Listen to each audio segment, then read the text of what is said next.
Hello, everybody. How's it going? It's Sunday. It's another chat.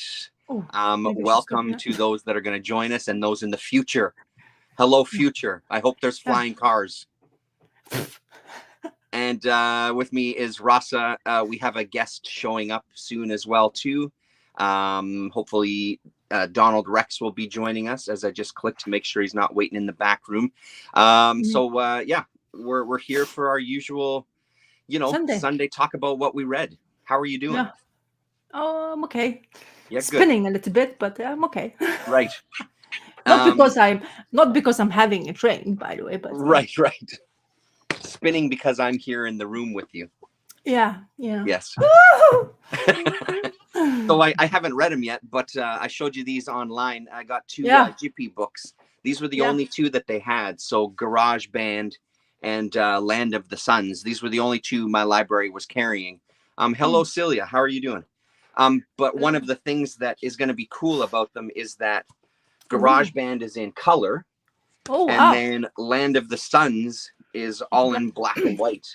So it'll be nice to kind of see both of his styles back to back. But like I said, I haven't dug into them yet. I just picked them up on, I don't know, what was that, Thursday, Friday? I don't remember, but just very recently.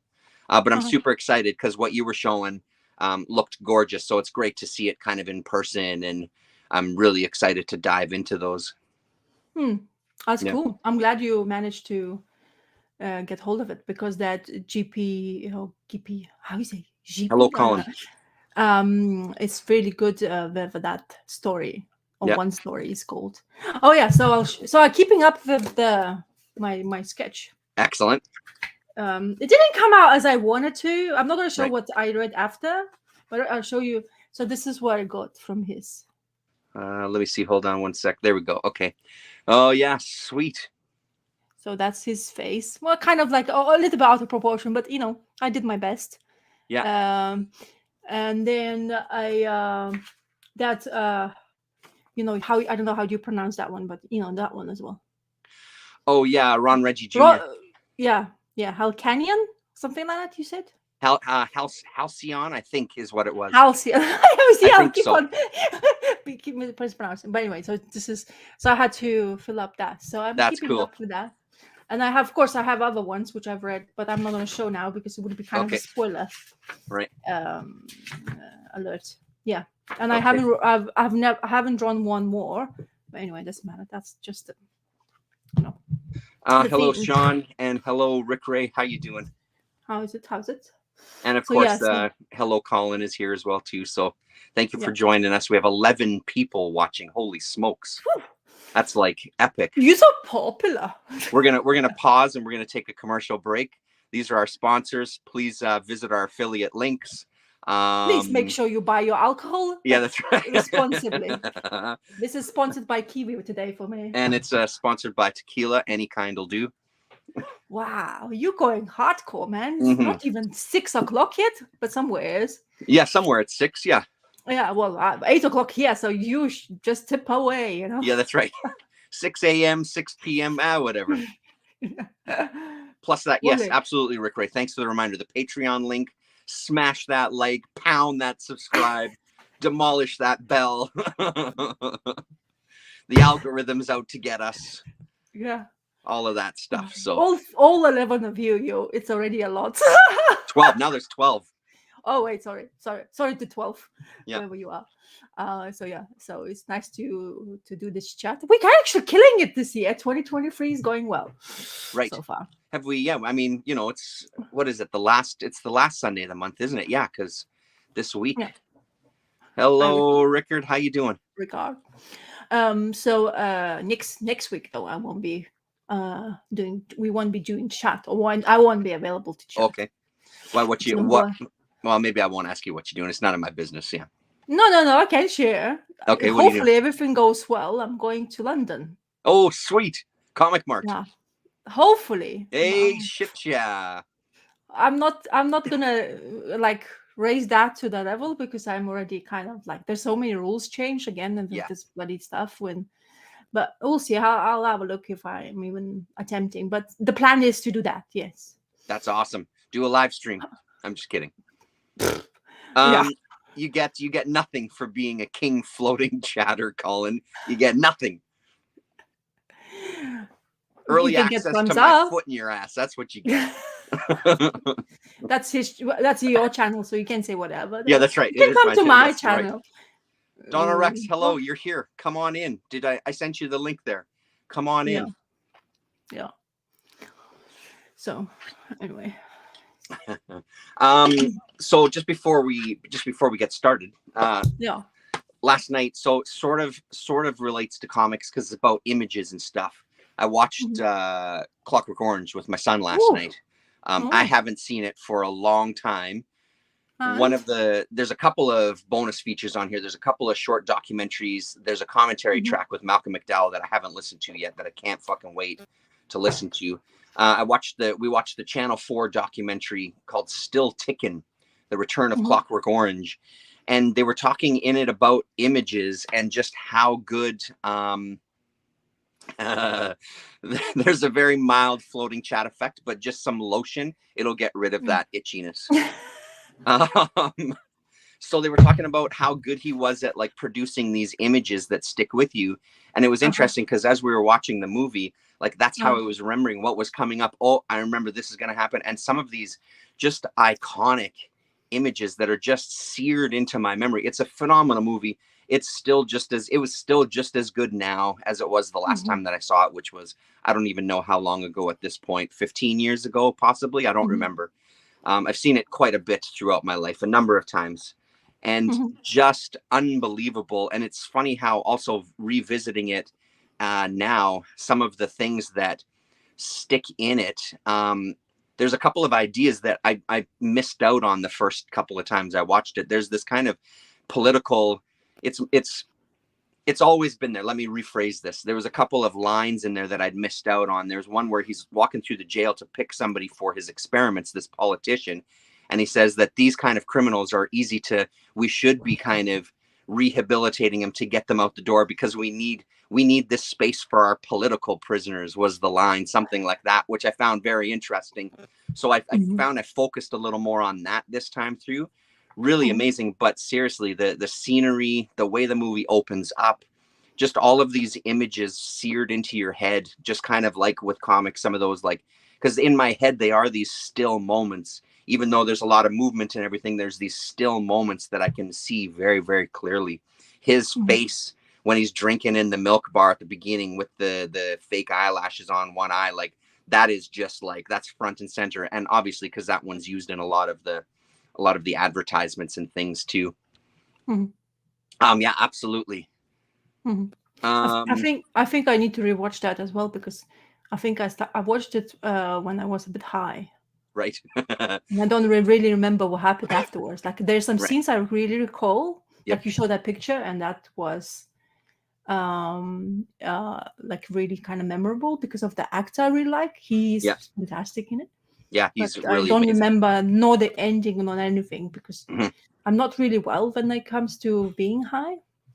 It says you're backstage. You need to accept. Let me see. No, I don't see you there, Donald. Too many. You used to too many. The number one link. It's the one. It's kind of because when you send in information, there's too many links there on that thread. Okay. Let me see. So maybe my image may disappear. I'm gonna send it to you again there, Donald, in just a separate email. Yes, because I was confused in the same time.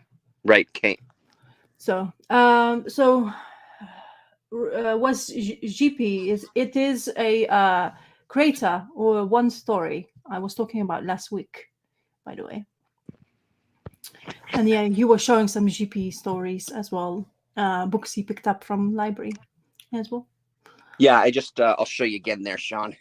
Yeah. I just picked up these from the library. So this one's called Garage Band, and then this one is Land of the Suns.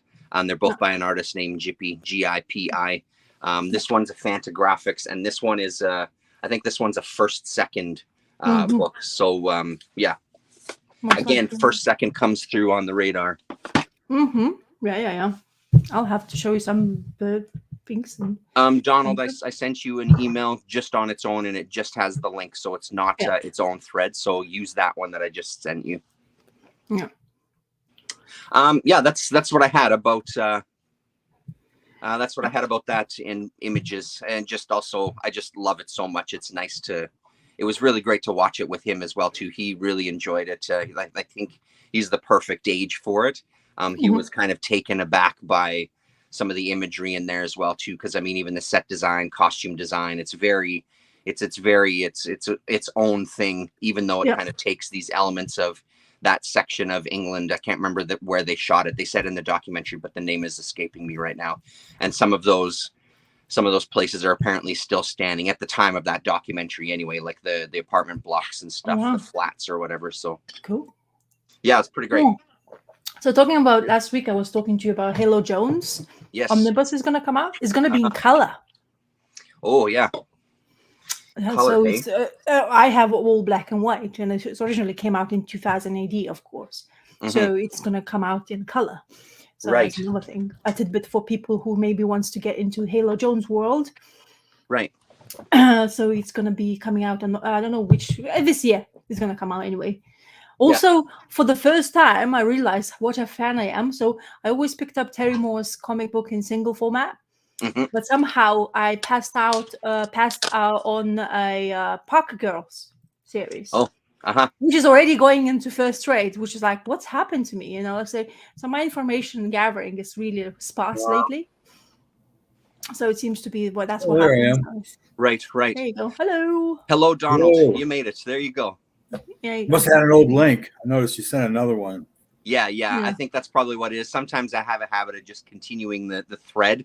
So it's maybe best to send a separate one going forward, just so you just have the link. Yeah. Cool.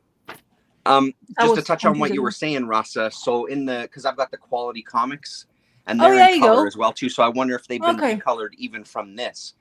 Because I mean, I personally like the coloring in these ones, but I don't know if it would make people too happy seeing it in this omnibus format, colored like it was here, because this was pretty cheap. This paper stock is pretty toothy and heavy, right? So so it'll be interesting to see. I like that kind of stuff anyway. I like color. I do like black and white, of course, but I like in color, especially with toothy paper. So a couple of stuff like DC used to like to now produce with that toothy paper as well, which I absolutely love it because it'll get rid of the gloss, which it's just like a kind of old school feel to it as well. But anyway, I like that. So talking about it, and also not related to any comic whatsoever, but I am absolutely obsessed with Jessica Fletcher Murder, She Wrote again. Oh yeah, I'm going backwards. It's my comfort zone. So now I've been watching, like I'm in season 4, and excellent. She is extreme good a lullaby for me before I go sleep. But it's a comfort thing I grew up with. So I used to come back from school, and Jessica Fletcher was always on because my parents are big fans. Detective, kind of grew up with that. My mom loves detectives as well. So and she was like a lady in her she was 70 when she was filming that, which I didn't even fathom that before. Right. So Angela, and then she's like, oh my God, and that age she was like bouncing, running, catching killers, being superstar she is, as she was. I should say that, as she was.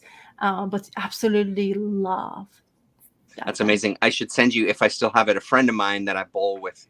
His wife is a huge Murder, She Wrote fan.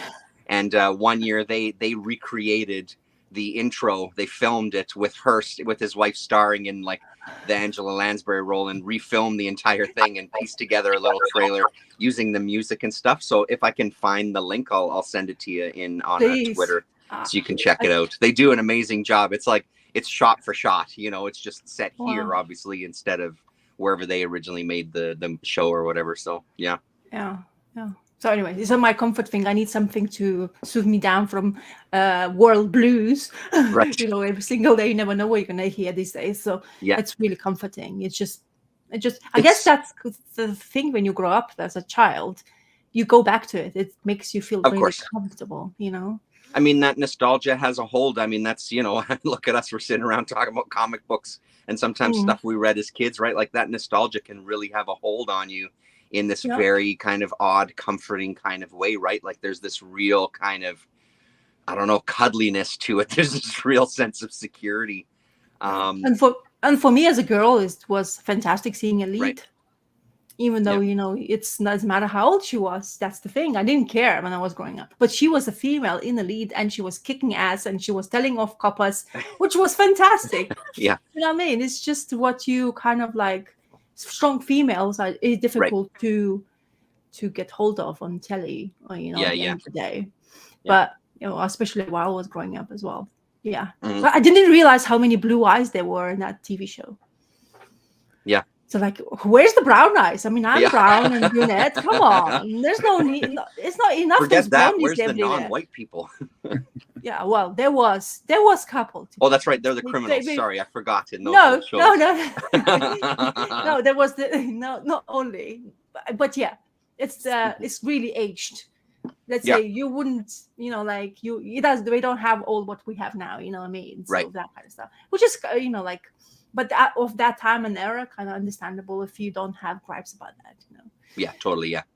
If you don't have like any notions to have some judgment towards the show, which been aired like from 80s onwards, so that's you put it in its place, you put it in its time, right? Like it's part of participation. Yeah. One of the things I'm noticing, you were talking about like just staying off of the line and stuff like this and finding comfort. Now that I've been doing this book, writing my comic goal in the book, I've been off of Twitter. It's been extraordinary, the drop in my Twitter usage. And so today I was kind of scrolling, and within 5 minutes I found myself getting pissed off. I'm like, yep, shutting it off. It's time to get out of this. I'm gonna go do something else, so that's been kind of noticeable. The amount of time I'm spending on Twitter is diminished greatly. So, and it's not just about Twitter, it's just social media in general, because I think that kind of thing happens no matter what format you're on. I think there's an element of that, right? So it's been interesting to see that side effect and kind of hyper realizing, oh, maybe I was on there a little too much in the past, like maybe I was there once or twice too often. Anyway, enough of all this. Donald, hello, how are you? Hello. What's going on? Good. Yeah, I've been off of Twitter for a couple months now, and I spend a lot of time on Mastodon though, so I don't know, it balances out. Talking about nostalgia TV, I've been watching the old Jeeves and Wooster.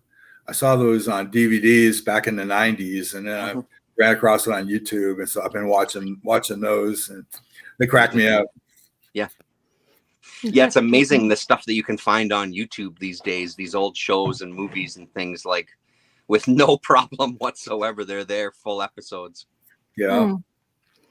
I guess it depends which region you are. For example, for me, some other stuff, like because I'm across the pool, unfortunately, in that sense, so I can't see some of the stuff. Like not everything is available. Right.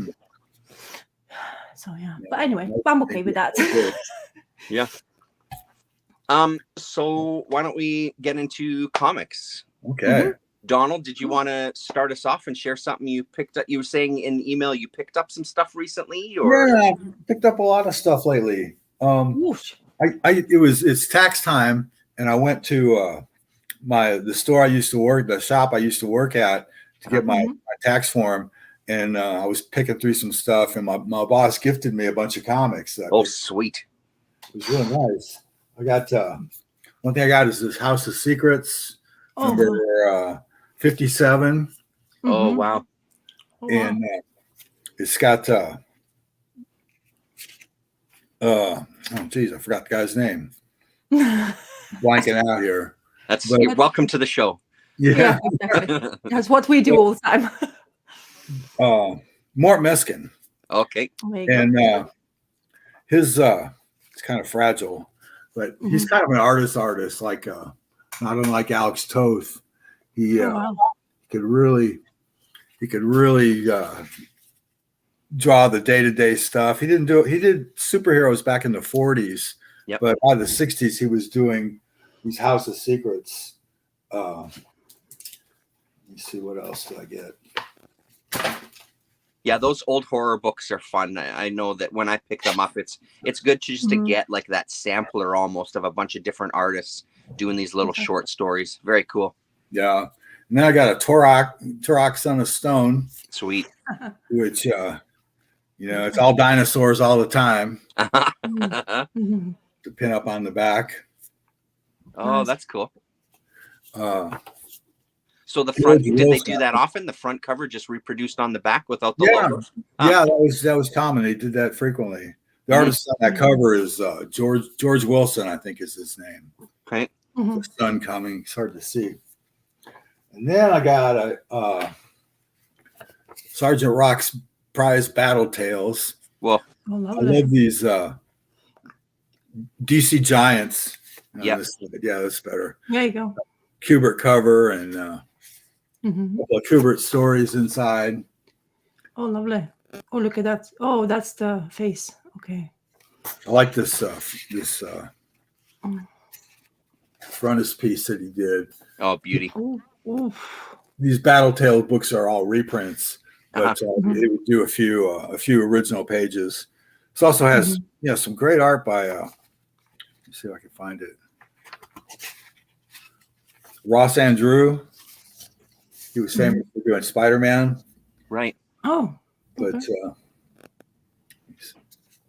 beautiful. And it's a Mort Drucker story and another Kubert story. Cool. And also I got Solo number 4, the Howard Chaykin issue. Nice. Which, I enjoy Howard Chaykin. He gets bad rap sometimes, but his work is pretty good. Shit, yeah, it is. He did in this book. He did a story. It's like autobiographical, and he's talking about how he could do everything but horror. And he was talking about when they were doing those House of Secrets things with they were like, we're like the new EC, like Wrightson's our Ghastly and Kaluta's our Williamson, and he's like, don't tell people I'm Jack Cammon, I'm Johnny Craig or nothing. Right. That's cool. Those solo books, those individual ones aren't the easiest to find. Like I know they eventually did a collection, but those individual issues aren't always the easiest. Yeah, I bought them all when they came out, and then I let them go, and so I've been slowly picking them up. I've got most of the ones that I really like. The two that I'm really looking for are the Corbin one and the Sergio Aragones. Those are the two that I haven't got. Yeah. But I'll run across them sooner or later. Yeah, totally. Was how many of them were there? Was there 12, 10, 12? 12, I think. Yeah. I've been looking for Darwin Cook one for a while, and I haven't. I mean, I didn't really look. I mean, but when it comes up, like this. Actually, just recently, I was looking on eBay about that solo as well, and I saw the collective one quite cheap. But I kind of would like just kind of in single format rather than collective format. Yeah, that's a good issue. Darwin Cook one because like to collect some of the stuff. Make sure I have some of the stuff I like of it. Yeah. Did you have something else you want to show us there, Donald? Well, the other thing I got was you might like this, Damien. You're Damien. Stuart the Rat. Yeah. You like Eclipse, right? I sure do. And this book, I'm glad you gave it to me free because when I opened it, the pages started falling out. Yeah. But it's Gene Colan and Tom Palmer. Amazing. Oh wow. So in black and white. It's black and white. Nice. Wow. I haven't read it yet, but it looks really good. Okay. And that was what I got from picking up my tax form. So I was pretty happy with that. Heck yeah, man. That's not bad whatsoever. Yeah, that I've never seen that Stuart the Rat. I'm now at a point where the stuff that I have left for Eclipse is just going to be a little harder to find. Stuff like that. You just don't see around very much. So Rick Ray is saying Gene Colan in black and white looks great. John Clare, hello. Yes, we do have the chat problem is solved. I did a live stream on Thursday, and for some reason I couldn't see the chat. I don't know what happened. Then I updated things on my phone, and it seemed to work again. So thankfully, it's sorted out. That bootleg Spider-Man. I'll show it off a bit later on. It's a fun book, no doubt about it. Oh yeah, I saw that you showed. Rasa, what do you got for us? Okay, so there's 2 books I had, but I'll do one at a time. But there Sure. was a couple of books I wasn't able to read them, so I was reading this time. So, Curse Words by Charles Soule and Ryan Brownie. So this is volume 1 of the series. I guess I don't know how many there is. So just to tell you, because for people who doesn't know, I keep a sketchbook to tell me, instead of having a list of what I read, I kind of draw it what I read, and as a keeping a list. So this is my take on the guy. Hey, nice. So kind of looks the same. So Beauty. I mean, I'm not an artist, but anyway, I was like freaking out because I had to draw arms, and that's not something you want to do at all. Yeah. But anyway, so it's a extreme fun like tale with no ups about it. There's some mysteries about Koala and what's her origins all about. It's about a guy who comes in from worlds of magic to come and destroy a. This is the panel I was basically looking at to draw. So he comes into Earth to destroy it, and then suddenly finds out that he kind of likes the freedom of humanity and has become like self-made superhero. It's like, I'm here, magician. And he was basically, while he's getting angry, while I'm not understanding humanity and their language, he like froze them into statues. And then after a while, it took him like 12 days. So it's like almost like a, like religious stuff. But and then he's decided that no, humanity's maybe easy, like it's good to save because they have freedom. They don't have anybody to serve. And then he's become some kind of self-righteous human or / a magician to come in and into play and start saving them. So of course it's not always happens because the person he was working for came for like basically to kill him as well. And then he was, while defending, he decided to basically miniaturize the whole baseball stadium with people inside it. And he says, I'm not a monster, but I don't know how to solve the problem. So he decided to put them into this tiny, make them in this tiny little stadium like a toy, and basically give them a different life of magic, which is kind of interesting. And this is the bad guy who he was working for. And apparently all the Skull of Threads are all the other magicians they work for. And if he severs that, he basically, you kind of lose the magic. But this panda, Earth has magic places. So they take him in Vegas when people are basically gambling. And suddenly he feels the power of magic again. So it's a very interesting tale and take to it. As I say, really easy read, very beautifully drawn. Intriguing enough. There's some of the stuff of I would like to find out, but it's not something I'm gonna like break the time and go search everywhere to find another volume. Would be I don't even know how many volumes there is. I think maybe a couple more. I'm not sure. I think Damien looks like Damien's saying probably about 30 issues long. So. Oh. Wow, so amazing. Oh, okay. So a couple of more definitely volumes, so 4, maybe 5 volumes. But anyways, as I say, it's really it's easy to read. It's really entertaining. It's probably the most joyful book I read this week, which is interesting. It's also how deceiving some books can be when you don't look actually at the summary. But anyway, I loved it. It was very refreshing to see, and actually to have Charles Soule like not taking himself very seriously, because you know him, like you wrote Daredevil Take, which I wasn't really, because it was very dry, because he's himself a lawyer, isn't it? Am I barking in the right tree? I think he is. No, I think you're right. Yeah. Yeah. So anyway, so it's kind of interesting to get this kind of writing from him, especially because I was thinking maybe he's just being dry and stuff like that, but he's explorative as well. So if you want to explore a bit more Charles Soule, this is really entertaining and has magic elements, which I thoroughly enjoyed. It was something I was like, oh, okay, not the boring kind of magic, like not like what you used to already of magic type stories. So yeah, it's kind of entertaining. And in the way it's like anti-hero type of character, which is not bad. Celia is saying very much enjoyed Curse Words, especially Margaret. So that's the Damien. koala. Sorry, say that again. The koala is called Margaret. Okay. Yeah. And then Damien is agreeing with that as well. And then Colin is saying that he'd love to see more drawing videos. And then Sean is saying the same thing. Well, yeah, So you'll see there you other go. ones. Maybe you'll change your mind. Right. I doubt it. Anyway, so, Very cool. mm. I don't know what I want to start on here. Why don't we keep it with magic, I guess. So I got... It's like we planned it. I guess, yeah, ish. So I'm picking up... here we go. I'm picking up this Dead Boy Detectives, this new DC. So issue number 2 came out.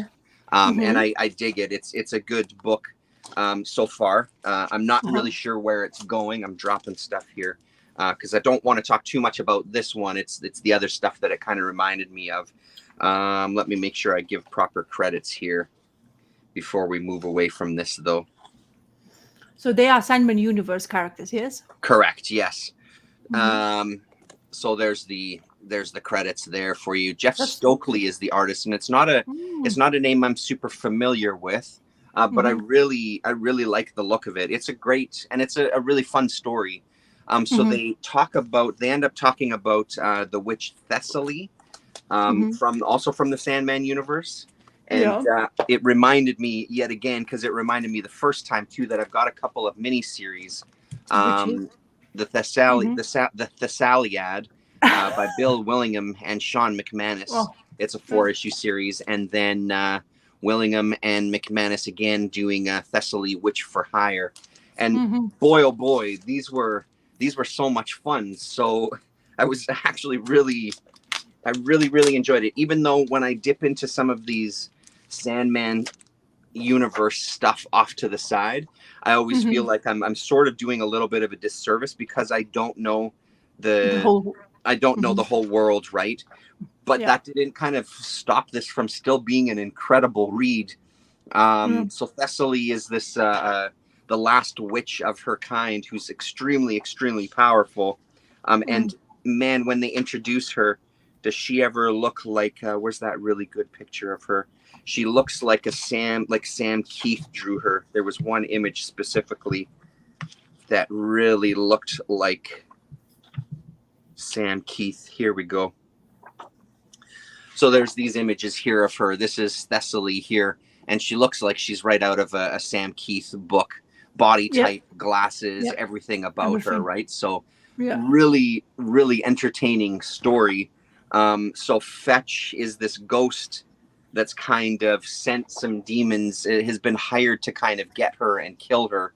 And that's all I'll really say about it because it kind of goes from there. So here's Fetch, this ghost, talking to Thessaly. And these are so good. They run into each other. So there's a 2-year gap between this first one, which was 2002, and then the second series came out 2004.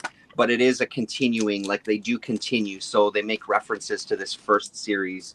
And it's so much fun, so easy to read, so entertaining. You get like these complete little stories that after the last 4-issue series ended, again, it felt like it could continue. But when I was looking online, there doesn't seem to be any more standalones. I'm sure the stories kind of continued elsewhere, but this Witch for Hire, they sort of, again, Fetch kind of puts them in this situation that he didn't tell her about, and kind of becomes they become this duo to kill these monsters that are hunting people down without her knowing.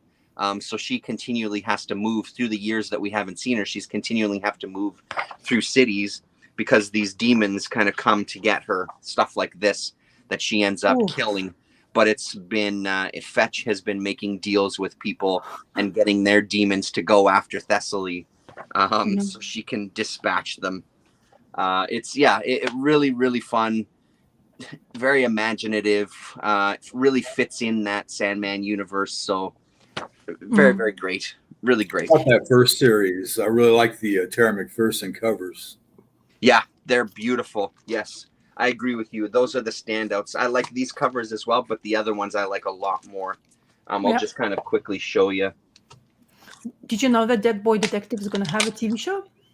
Oh, I didn't know that actually. I had no idea. At least that's what I heard. I don't know how much that's going to be coming in fruition because of, I think it's in Netflix because of Sandman Universe.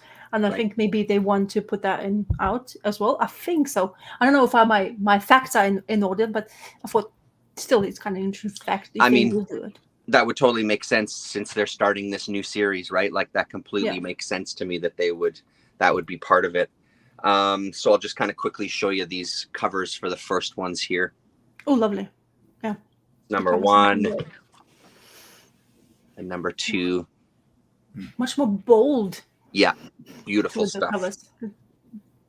And this one's Dave McKean. Oh, yeah. Watercolor specialist. And then number 3. Nice. And then number 4 here. Really nice one. Yeah. Go for the eyeball. Yeah. Terrence, it screams to have a tattoo, Cohen. Absolutely. Yeah. I've got some space. Yeah.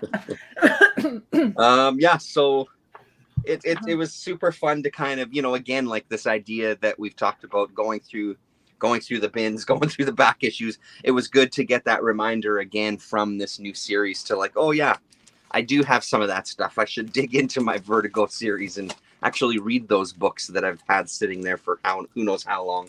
Yeah. By the way, those Dead Boy Detectives were having a mini beforehand.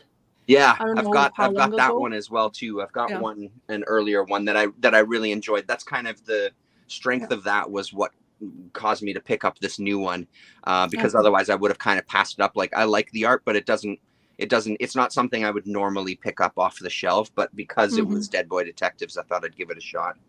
Cool. Because that first one was really good. Yep. Donald, what do you got for us? Well, last month I got a couple of Kickstarters books that I had backed up. Oh, nice. One was by Amanda Conner, Hot and Messy. Oh, yeah. Oh, nice. Hey, look at that. The pro on the cover there, too. The fabulous yet fairly foibled, classy, but often crude, delightful, and with a delicate dash of dirty art of Amanda Conner. What a wonderful artist she is. Oh, it's really a beautiful package. It's really a nice book. Wow. And, nice. It's got all of a lot of her drawings in color and black and white. Yeah. Oh, cool. Look at that. Saucy. Yeah. Oh, yeah. I can't show you too much. I might get you can show us all the stuff. It's my channel. It's fine. We're good. Yeah. This one's one of my favorite, Betty and Veronica. She's saying, did she ever get a request that it was too weird for her to do? And she says, not yet, but she's done ones that were much wilder than that. Right. But this is a really nice little book. I got the signed edition, and it's full of. She talks about her artwork, and it's full of comments by a lot of other artists about what a great person she is and stuff. But I love her work. I've been collecting it for quite a while, and cool. I'm always happy to pick that up. The other one I got is Encore Silver by Liam Sharp. Oh, right. Oh, wow. I don't know if you can see that. Yes, very good. Red Sonja. But this one was I got the sketched edition. Oh, shit, yeah. There was a sketch in there. And this is all his black and white art. He was wow. Oh, yeah, that's Wonder Woman stuff. Really detailed. And yeah, he does like his detail. He's very busy pages all the time. This is the second of 3 books in that series. The first one was gold, this one's silver, and the one that's coming up is bronze. Interesting. I became friends with him on Twitter, and so I've been supporting him with these books, and I've been really happy with them. Wow, that's a really nice one. Can you show us a couple other pages from that Liam Sharp one again? Sure.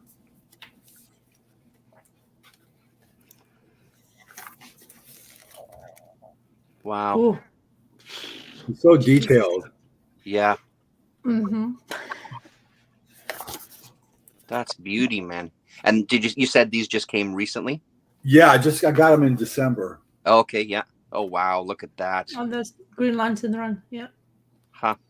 But he's done, a lot of stuff for DC. He's not, I don't know, he's not real famous, I guess, but a lot of people know him. Uh-huh. Mm-hmm. I really enjoy his work. Let me see one more. Beautiful, absolutely stunning. Yeah, especially seeing it black and white, hey, because I never would have seen any of this stuff. That's really great. Mm-hmm. Very good. Very cool. How long ago did the first book, the gold one, come out? The gold one came out, I want to say, in the spring. Okay. And then the second one came in December. And he says he's got the third one done. He just has to be printed and mailed out. But he's says he's moving back to Britain in I can't remember what he said, May or something. Right. So he wants to get them all mailed out before he goes overseas. Right. It's going to become difficult. Yeah, get them. Yeah. Otherwise, it's a fortune. Oh yeah. Yeah. Hello, Scott Connor. How you doing? Hello. Very cool, Donald. Those are awesome. Fantastic. Talking about that. Oh my God, Amanda Conner. Yeah. For a second, I blanked the name straight away. So the Power series I've always been looking for, and it's been out of print in any format. And even Palmiotti has been screaming, like saying why they're not printing extra. And I always wanted to, because it's kind of like that. Yeah, exactly. There's some Power Girl in this, but yeah, you're right. They don't print enough of them. Yeah. And then they keep on complaining, even Palmiotti saying, like, why didn't they print more of it? Print it out. People want it. It's true. Like, some of the stuff which you like really unavailable to get hold of. And DC is really funny about stuff. They have stuff that I think people would really buy, but they don't take a chance on it. Right. Oh, Batman all the time. Yeah, I was just gonna say you got to get Batman in there. That's the problem, and then it'll be stay in print forever in a day. I think Liam Sharp is working on that new, or maybe it's old. I don't know. Batman Catwoman. There's a book out now. I'm not sure if it's reprinting a series that was previous or whatever. I saw that in the comic shop, I think. Right. Yeah, and then he does that sci-fi one too. What is it? Stonehenge? Is that what it's called? Starhenge. Yeah, that was kind of dense, a dense read, but it's really cool. Yeah. It's more art-wise because I picked up the first issue and it's too confusing for me. So I'll rather have him collected because the whole story will bloom in one go and rather having it in single issues. It was a little tough to follow in the single issues. Right. Yeah, exactly. So is that over now or is it still? Yeah. So I think the hardcover is coming out pretty soon. Oh, okay. Yeah. Okay. Cool. I'll keep an eye on that. Cool. Rasa. Yeah. So this is another book which I did not manage to read. And it is A Killing and Dying by Adrian Tomine. I don't know. Oh, right. Yeah. So this is I've heard of the creator. He has done plenty of other stuff, but my library had this one. And so this is my first feel for the creator. And I am a big fan of the art style, the way it goes, the simplicity of it, which becomes extremely difficult for me to actually draw. So his art style, to get to you guys understand, is extreme simplicity, like lines, very thin lines. And it's not your Jolly books, to be quite honest. This one isn't either. There's 6 stories in here. So one is a brief history and art of known horticulture, Amber Sweet, Go Owls, translated from Japanese, Killing and Dying, and Intruders. And I think out of all those 6 ones, the horticulture and Amber Sweet, I think one of the, maybe Killing and Dying is one of my more favorite stories out of them 6 ones. So this guy is a gardener, and he has this crazy idea to create this amazing sculpture type of plant, and is trying to sell that to people around him, or at least his customers or neighbors, to be honest, because he's been doing neighbor work. And of course, like they say, he's from So yes, Adrian Tomine has done quite a few other things, so he's definitely been there, done that. But for me, it's this the first things I'm familiarizing with him. This drawing style is what I really enjoyed since I started to discover more of this kind of or publishers, which I was not really tempting to explore in previous times. But I really kind of like, now it's my kind of cup of tea, because you'll see other ones, which is kind of similar style coming through, which I'll be reading or I have already read. So yeah, it's really good. So he has this idea of the sculpture to put the clay and plant in together and start to sell it, to do this customers, and it doesn't work out. 6 years later, he still tries to put that thing out. He wants to make a kind of himself out there because he has this idea, and he's finding it that everybody shuts down. What is also happening to him is that his marriage is getting into effect, and his wife is starting to be quite tired of him always, like, I need to support you, but then you go after me and you complain that I talk about it too much, or you're always telling me. He kind of accused her of telling her maybe lies, that how good he is at what he's doing in here, like creating something. And then but thankfully it came out to a good end, I think, because so this is the last scene of this of a story where he goes in and just smashes with his daughter all his creations he tried to basically come up with, and then seems to be they're all going to be happy ending. Amber Sweet was interesting because it's about the girl who was mistaken by because of her looks, and the person she's mistaken for is a porn star. And she was really not confident enough while going and in her campus while studying, where everybody's like started giving her looks, like dirty looks, like she's something of the wrong. And this is the girl. That's why this story is called Amber Sweet, and they kind of look very similar to each other. So she got into situations where she had to leave the job and location because she couldn't take it anymore, because like porn stars is not really. People like men like this approach her and start talking things and nobody's believing her that she's not the person, and they keep on trying to explain to them, like, look, I'm not the person you're talking about. Yes, I maybe look like her, but I'm not me. And then they get into shuffles, like even the boyfriend or a lover who she basically got pretends to be like no, and nothing is wrong, and basically they have all this relationship, and afterwards she finds out that he's been storing that Amber Sweet's videos and footage, and then he's still going out with her. So she felt really bad, and she cut her hair, but to her surprise she met that person, and they had this conversation. And then it ended to a point where she's talking to somebody about her life story. And then she said, the last thing she said, anyway, sorry about talking about your ear off, but I thought I should tell you about that. So basically she it seems to be that she was talking to somebody about whatever her life situation happened in that time, which I really enjoyed it for that.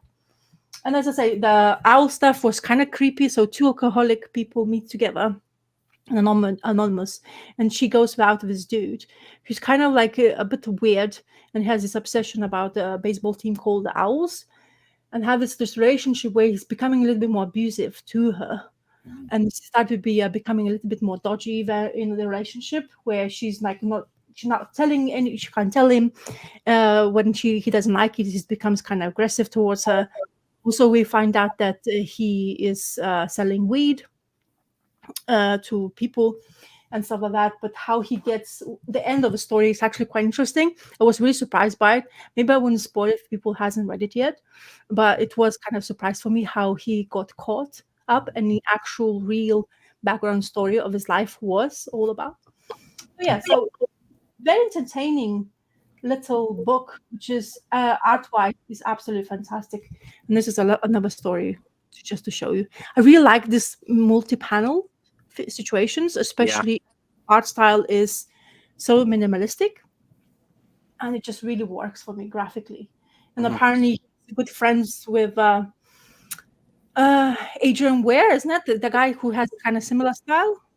Am I right? Chris Ware? Chris Ware, yes. Maybe. I don't know. Sorry, names. I'll go all over the place. So anyway, but for me to find out about him was really cool. It has this sleeve, by the way, which is because of library book. It's been Right, that vellum or whatever. Yeah, that's cool. But yeah, it's Fantagraphics, isn't it? Or I maybe think, not. isn't it drawn in quarterly? I thought Tomine did a lot of drawn in quarterly. Yeah. It says Faber and Faber, so somebody okay. knew. Then I'm wrong. Yeah. Yeah. Anyway, so it's actually $14.99 when it was new. It's pretty cheap, to be honest, for a hardcover novel. Must be old. No, it's 2016, I think. Yeah, Mhm. 2016. So it's not so old. I remember seeing them everywhere in the comic book shops, and there was no, because I think Dr. Monkeybox is kind of similar style. He likes him as and also that other creator. So I think that's where I got it from, the idea. When I saw this, I was like, okay, definitely going to have to go. And I wasn't disappointed. I definitely want to explore more. But what it is, he takes a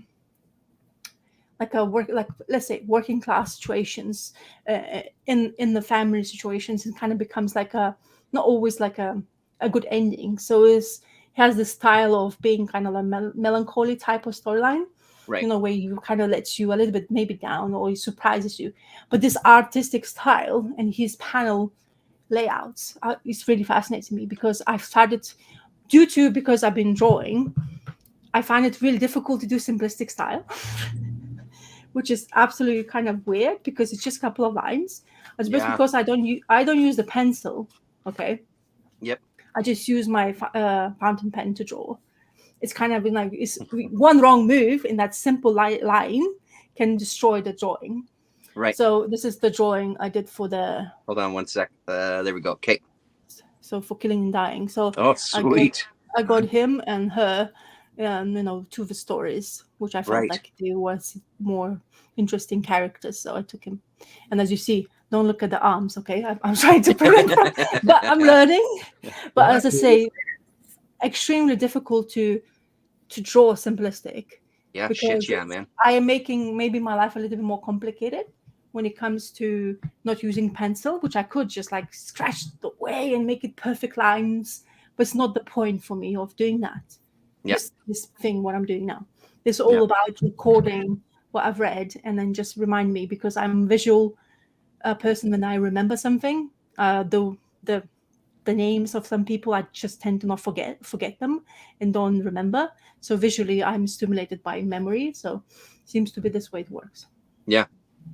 Oh, thank you. It is. I'll show you a next one as well. But as I say, it's really intriguing to me because before I used to, like I was mentioning when I was chatting last week, it is interesting to get into a person's idea how to design the character. Especially, I'll show you one other one, which just came out recently, and I didn't know about the creator whatsoever. But he has a graphite style. So when I was drawing in ink, I was like, oh my God, this is not going to come out anything similarly. But I think maybe I'll share it with you later. Anyway, so. Yeah, very cool. Yeah. Yeah, that illustrative style, like that simplicity of line is really, it's mind-blowing to me to pick like 4 lines and have a drawing and just get those line weights. And, like it's really, that to me is like, that's fucking upper echelon. Forget about, I love the Darrow dense pages, that's another, but I mean, for me, that simplicity is up there. Like it's so impressive. Superpower. Yeah, it totally is. Yeah. I honestly think before I used to think, like those like busy pages artists were like, where it's at. So you have to fill up the page completely fully. But if you are really good at panel layouts and storytelling, your simplistic art actually tells more, and it's way more difficult to convey the emotions, the everything and expressions in the facials. It's just that when you start drawing that, then you're like, oh my God. Okay, so maybe there was a couple of times like, I should take a pencil. I was like, no, just just go for it. You know, whatever happens, happens. It's for me at the end of it. So, but you know, like you have that stupid voice in your head, like, oh, maybe you should do 100 more better than this. Why did you do this? It looks a bit wonky, you know, like that. Yeah. You know, stupid. Well, and those are the hard voices to just shut them out and just put it through. Get on to the next one. You're very brave, Roslyn. Yeah. Oh, thank you. Yeah, well, no, it's awesome. I'm trying. Yeah. So speaking of art, go on. I won't have much to say about this one, but let's just look through it, shall we? It's that time of the month. Oh, it's yes. Doctor Strange fall sunrise time. Yeah, and that one is too, and so is that one. So you pick up you pick up every cover? Well, this time I did. The next time I won't, because I saw the covers and I'm not super impressed. I don't really love all three of them, but this time I did because I love all three of the covers. This one impressed me probably the most out of them. Let me see.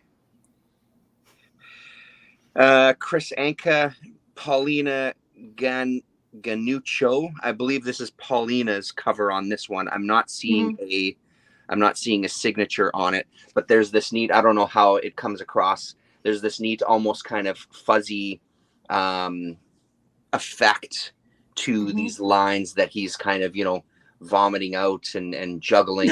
It gives it this really cool kind of quality to it. But holy smokes, man. This is, again, like, we'll just look at some of the images and I won't really say much else about it, but this is getting a release, a treasury-sized edition release. Like, look at this here. Coming out of the panel, half in color, half out of color. Like, it's a Ian Bertram line work to that one there, especially the details in the hands. There's a real Bertram feel to it. But man, oh man, do I love this. Like, as soon as I get home, it's the first one I read. As soon as I walk in the door, I sit myself down and I plop this open and I'm just, oh my God, oh geez, to the point where my wife comes down and goes, what the hell is going on down here? What are you doing? And I'm like, look at this book. And she's like, yeah, it looks nice. I'm like, what? It's gorgeous. Yeah, I mean, I cannot wait to see this treasury size. We won't go through every page, but I'll pick out a couple of other pages here for you as well, because I'm just so in love with this. And it's really Tradmore in another realm. Like, I would say even beyond the Silver Surfer Black book, which was phenomenal and had some incredible images. This one, I feel like he's really kind of jumped to another level that really just boggles my fucking mind. You know, even stuff like this, like Dali-esque type of paneling, you know, with these surreal landscapes. It's nice that it looks like he's so fluid now, because before, like, you were showing those kind of manga-ish style he was doing prior. And now he's basically, maybe it's just they let him do whatever he wanted to do. And then there you go. That's what you get. And I think he's just really developing by leaps and bounds, you know, like, and obviously he's got it's his wife coloring, if I didn't say that already. His wife colors it. So I feel like that kind of helps too. They kind of have this, you know, communication that works. Here we go. Just kind of leave you with this one here, but it really is. It's like it's such this throwback to a whole bunch of older styles, like even like Druillet type of images. I would say, like, this kind of figure in the background here has a very Druillet type of feel to it, but there's just so much going on these pages. That I'm just continually impressed. And like I say, I pore over this thing. I read the page and then I look at the page and I flip back and forth, and days later I flip through the book again, and you know, like, it stays here on the racks that I have for quite a while before it kind of gets eventually put away, because I just find myself coming back to it time and again to flip through it. The guy's stunning. I cannot wait to see what he does next, and I cannot wait to see the the treasury sized edition just to see this again in a bigger format. But yeah, it's tough not to buy all the issues when I see them. And I mean, these days, because my pull list is practically null and void, it's easier to pick up the multiple covers because I don't have 17 other books that I'm picking up at the same time. I think there was one from my daughter. My daughter's pulling that Moon Girl and Devil Dinosaur, so we have that on my pull list for her. So that issue came out, and then I think it was Dead Boy Detectives, and I think that was it for my pull list that week. So it makes it easier to pick multiple covers as well. Yeah. Rich history of wife, girlfriend, colorist. Just discussing this in Jared's stream in the past. Right? Oh shoot! I wish I would have been there for that. That would be interesting to hear the kind of who else is out there. I mean, I know Allred and his wife, Severin and Severin and her brother, and then right? Yeah. Yes. Yeah. And Terry then Dodson, Rachel Dodson work together. yes. Okay. Yeah. Yeah. And then Scott is saying looks like a cross between P. Craig Russell and Paul Pope. Yeah, absolutely. I can see both of those in there for sure. Frank Miller in old days. Yeah. Interesting. Yeah, there you go. Sorry if I missed anything else in the chat there. Donald, what do you got for us? Well, my pull was, of course, Doctor Strange. Beauty. Fall Sunrise. I got the A cover. Mm-hmm. I don't think my shop had the other covers. I've got kind of a small shop, and he doesn't always buy all the alternate covers. But also got one I like very much is the Human Target. Oh yes, I got that as well too. Did you read that issue yet? I haven't read. Yeah, I'm a little behind in reading it, but I do pour over the artwork every issue. I agree. I just love the way he does it. It just reminds me so much of Darwin Cook. Yep. He's such a simple and beautiful artist. Greg Smallwood. Yep. So one more page. It's a pretty great read too. Like I just read that the other day as well. I got that one. That was the other book that I'm forgetting that I had in my pull, but I really like the series too. I'm really digging the story. It's working very well for me. Yeah, I'm a few issues behind, but it's really a good book. Yeah. And the other thing I got was Santos Sisters. Oh, nice. Yeah. I've been enjoying this. It's it's not the greatest book in the world, but it's very readable, and I like to support Greg and Fake. I forget their last name. They don't even put it in this issue, but the Santos Sisters are Veronica and Veronica. Yeah. But it's they're light stories. They're kind of interesting, semi risque sometimes. It's for a young market. I don't think I'm the market for this book, but I like to support them, so I pick it up. That was my pull list for this week. Cool. That's a big one. Beauty. That's pretty awesome. That Santos Sisters. Yeah, I see it. It's getting promoted. It's got quite a following, quite a fan base, because I see that one. A lot of people are picking that up. It seems like so. I don't. Just not I something can't. I see around here. Yeah, me neither, unfortunately. Rick Ray saying loving Santos Sisters, tons of fun. AFPC, hello, by the way. Like the first two issues, didn't know about the third. Yeah, just came out this week. Right. Cool. Colin, was it Santos Sisters or was that something else? I feel like didn't you have something in there like an ad or something, Colin? Or am I talking nonsense? We have Donald Rex with us today, AFPC. It's Donald Rex, who's often been around in the chats and then was on Twitter, now is on Mastodon. Donald's been with us once before, probably about a month ago at this time, hey? Yeah, in Santos Sisters, they have these classified ads. I don't know, Colin, do you have an ad in here? I didn't notice it. Yeah, I might be wrong about that. I feel like he had one in one of the issues, but I know that he had something in like one of the fanzines too, but I just can't remember. Fun. Oh, there you go. I did in the second issue. Now useless, unfortunately. That's right, because it was for the previous channel, right? Yeah, I was loading the Canon channel. Yeah. Oh, what happened to that channel? It got pulled down. There was a podcast about that. I saw it. Unfortunately, it didn't really go into details, but we're all dying to know. Yeah, I think he got hit with a little bit of a strike. Someone was not a fan of some of his content, and they pulled down his channel. He didn't get a warning. Forgive me if I'm talking out of turn here, Colin, but that's the gist of it from what I understand, that it just got completely pulled down. All the videos gone, which is a shame because he had some good videos on there with some shoot, now it's my turn to blank on names. One of the guys from Fantagraphics, who I'm completely just evaporating in my mind now, his name. But yeah, so it's unfortunate. Cool. Rasa. Oh, okay.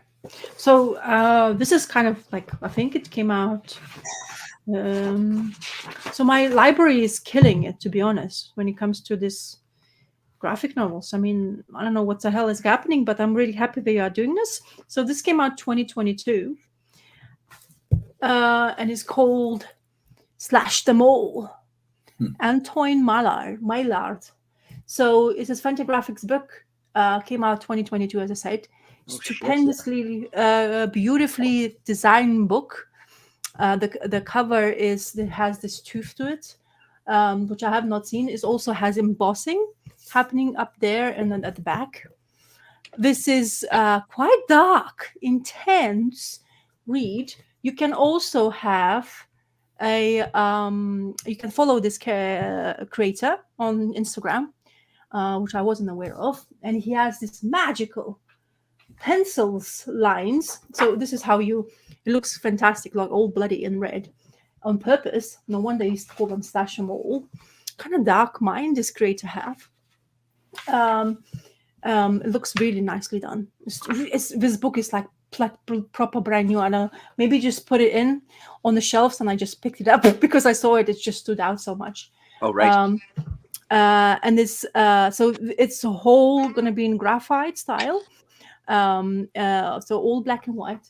But the paper they used, it shows all the kind of like lines. And I know he does work with so he does do graphite, but then he ties up the story or the panels with in digital, I guess, to prepare for printing and stuff like that.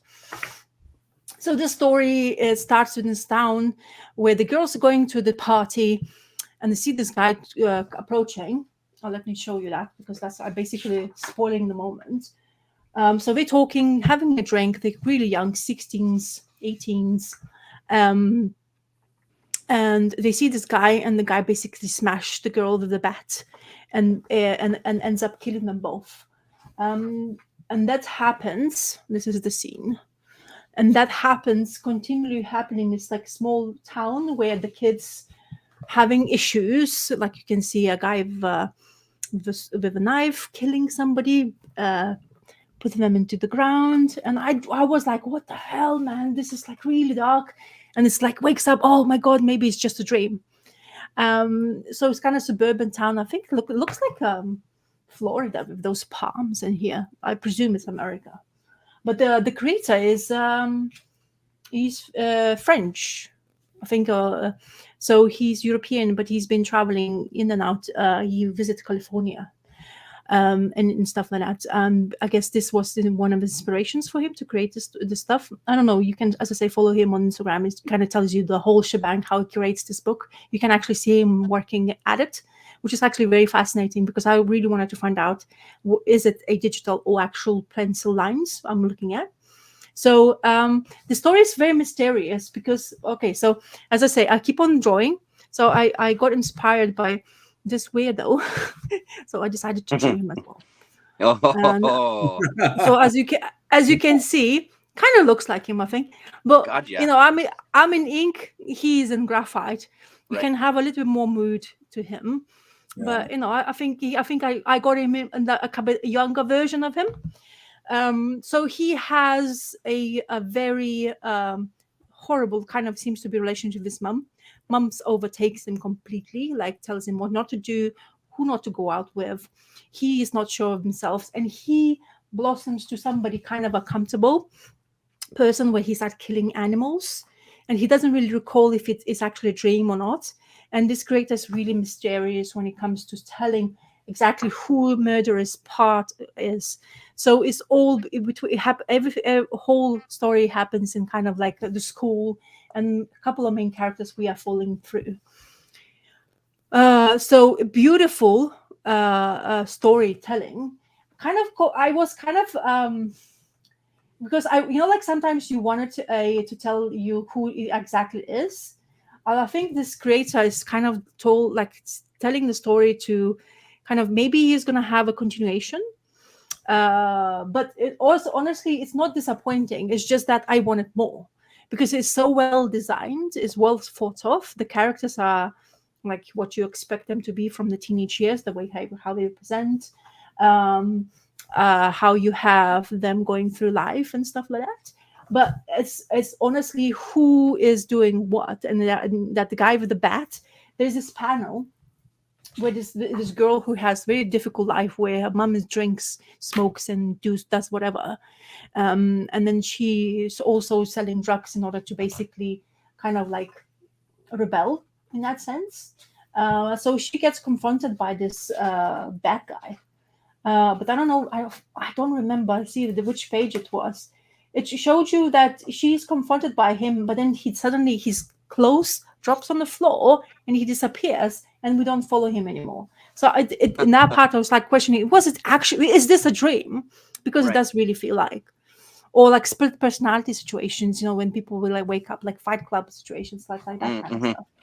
So, but it's so well done, and honestly, I highly recommend for you, not maybe purchasing it if you don't want to, but as a book. The way Fantagraphics has done it is spectacular. So it's a beautiful product, and how the art looks in here. I mean, the work you have to do with graphite to complete these panels are immense amount of work.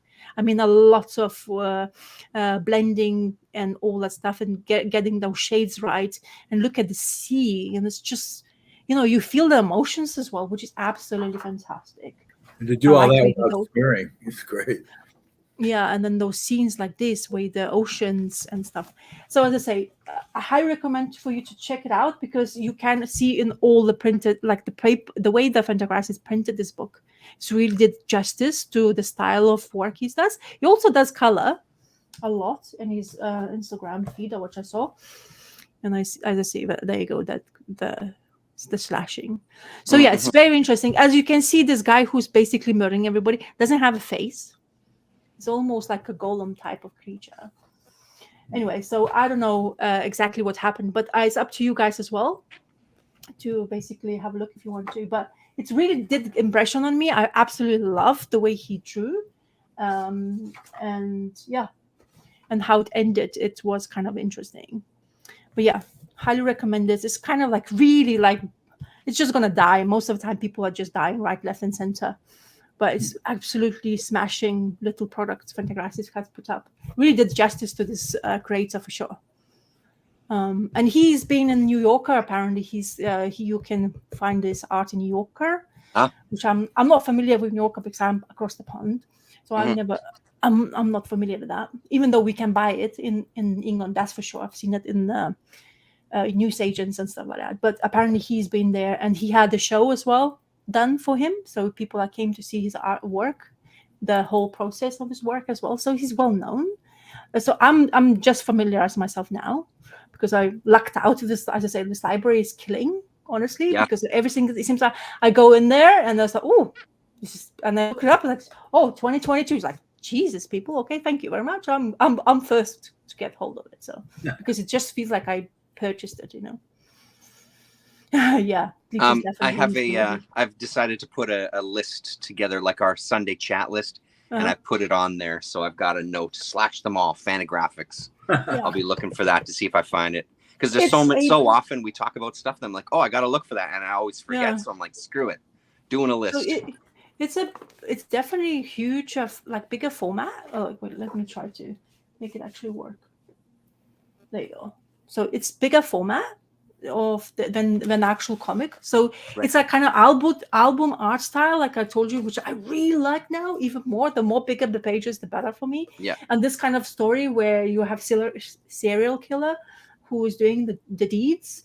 It's kind of fascinating to look at. And as I say, the print quality of the way they print it is beautiful. It has really it's not the flimsy page. It's kind of on thin side, but it's worked so well to see those graphite lines and all that stuff, whatever he's been doing it. So that's the one thing you should maybe look out for. Yeah. If you guys like this, what you saw just now. Yeah, I'll absolutely keep eyes out. Damien was in the chat here earlier, AFPC. I don't know if he's still hanging out, but he was here earlier. Yeah. Just before I get to you there, Donald, just tapped because, I've got since we're talking about Darwyn Cooke and doing the art and stuff, this is one of my older, I did something a long time ago. I did this a million times with just like a brush pen, like a brush felt pen. And that line there, right there, is still one that amazes me out of the entire thing. I just look at that one line. So I just had to kind of share my piece of art here. Great. Oh, look at you. Yes, that's really beautiful. You just have displayed that all the time. I keep on looking at it.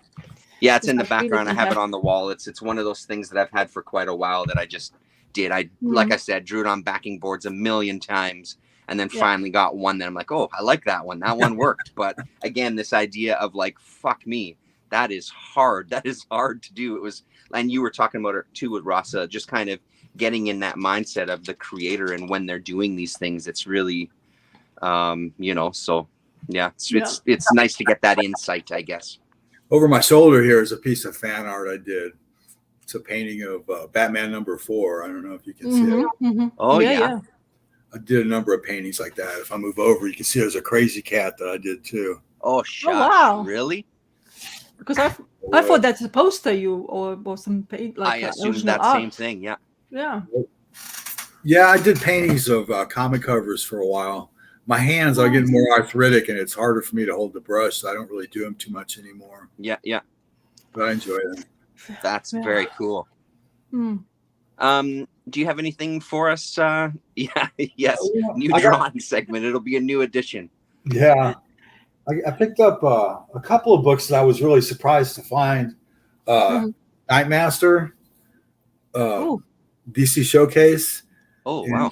And I had this issue, and then like the issue, 2 issues afterwards, this is drawn by Jerry Grandinetti, and it's about this guy who finds himself in another planet or another dimension. He doesn't know where he's at, and he was a rock musician, and so these guys come to his dressing room and give him a hard time about being a hippie. This was 1969, so he fights these guys, and then he goes out. And he and his girlfriend are walking down the street in New York, and he goes, "Oh, I never saw this place before. It's called Oblivion Inc." And they walk in, and they get sucked away into this other dimension. Sweet. Nice. And he finds himself into a fight with sort of the same situation where these people are attacking him. And it turns out that he was from that dimension, and he has to pull this sword. It's like a sword in a stone kind of thing. He becomes Nightmaster, this great warrior. But it's a fun story. It's nothing that great. But I had that issue, and I never had this issue. But this is the next issue after that. Great Kubert cover. But the inside is by Bernie Wrightson. Oh, wow. Very early. And so they get into this is more strictly sword and sorcery. And it's early Wrightson, but it's very distinctive, very, very interesting. I haven't read this one yet, but I don't know what else to say about it. I wanted this book so bad when I was young. I never saw a copy of it. Right. And I walked in the comic shop, and there are these two were for $5 each. I couldn't believe it. Sweet. And sorry, so the series is called DC Preview Showcase? Yes, Showcase. That's where Flash. Flash Showcase #4 was Flash's first appearance in the Silver Age, and I see. Green Lantern, and that's where they tried out characters before they got their own books. I think pretty much everybody was in Showcase before they went and jumped into their own books. Cool. Nightmaster, I think, didn't make it, but this was written by Denny O'Neil, and it was Sword and Sorcery in '69, which was a year before Conan appeared. So I don't know if that's the first Sword and Sorcery comic or not. Probably not. Dance Along the Edge. Hello. I don't know that at all. I'm gonna keep my eyes open. Again, made a note of it. Me too. I'm gonna have to keep my eyes open for that one. That looks and sounds pretty amazing. Yeah, Dance Along the Edge. I'm glad to see you. He's a friend of mine from Mastodon. Oh, there you go. Oh, cool. Yeah, interesting to see in black and white. Yeah. That's all the comics I got this week, except I don't know if you ever heard of this series called Maria Lovett Porcelain. Oh, no. It's it looks really familiar. It came out I think 2021. Okay. And I was at the shop, and they had them in the dollar box, and they were marked down to $0.25. So I bought several issues. It looked like it was an interesting read for $0.25. Oh, right. Yes, I know it. I was just Porcelain. Yes, absolutely. Damien and I were reading it. Yeah, and that's right, because I was getting those. I was trying to get those covers that they did the kind of DC horror style homages. Yeah. Oh wow. Yeah. Okay. Cool. But it's an interesting looking book. I haven't read it yet. Yeah, it was a fun little series. I really liked the art in it. The story was just okay. I think it was serviceable. One of those kind of books. Yeah, seems like an art book. Yeah, but that's what I like. I'm more of an art guy. I always just look at the pictures. Yeah. Like the Doctor Strange Fall Sunrise. I mean, that's a trippy read. I mean, I did try to read it, but it's like more, you get distracted by the art, and it's hard to really get the story in your mind. It's such a hard read. Like I really try to read it. Like I really give it the old college try, but man, is it difficult. It's really like, what the fuck? He's on some other level there. Mastodon is just another social media platform there, AFPC. Yeah, similar to Twitter. Yeah. Considered an ethical alternative to Twitter. There you go. I think the bonus with Mastodon is, you were talking about this before, Donald, where you can kind of really isolate your posts, and you can really curate. You follow by hashtags, wasn't it? Is that what you were saying? Yeah. Yeah, I put a notice on Mastodon that we were going live. So it looks like I've seen a few people. Cool. Lovely. Thanks for that. Well, that's awesome. That's exciting. That is exciting. Cool. Is it me? I don't remember. Me. You, sorry, Rasa. Yeah. Please, Rasa, go ahead. So now I blame Terrence for doing this to me, but I'll take that blame. He's telling me about these 2 copies of. Yes. So this. Oh wait, this came out like really long time ago. Apparently, he said my comic book site is like 4 issues already out. Yeah. Correct. So I was really surprised when he had it. Like, yeah, I have a #1. It's like, okay, so Batman, I guess, Batman always sells. So, so I got this one, and then of course we both were liking these because it really has a feel of the animated series. Mm-hmm. But anyway, talking about, I had to draw as well. So it was Batman. Ooh. And it says, Batman, why do you always do that every time? Like he's behind and always sneaky. So I had to do that. So it is from I think this one. Yeah, because I really like the panel. Yeah, there you go. Oh yeah. So I just like the way it's really nice. This one, it's really, like you say, feels like Darwyn Cooke, especially the Batman. I'm kind of a bit confused. I mean, this introduction to Harley Quinn's origin, how she, how she became who she is, the crazed up, loved up, little crazy about the Joker and stuff like that. Mm-hmm. I really like the paper, by the way. Mm-hmm. Look at those bad guys. It's so well, like this is fantastically drawn. Really say good. that it has really that feeling. So the creators are, where are the creators?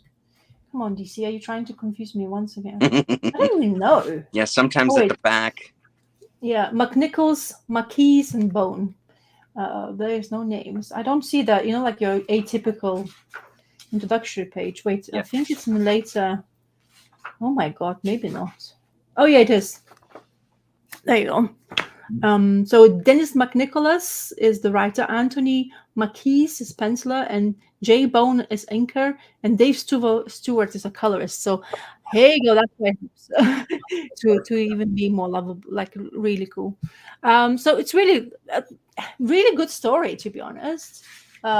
Intriguing enough. There's the guy who pretends to take over from somebody who's jailed, takes over. It's kind of persona, I guess, or he's a king of swords and stuff. And this guy, he looks extremely smug until the point where somebody comes after him because of that.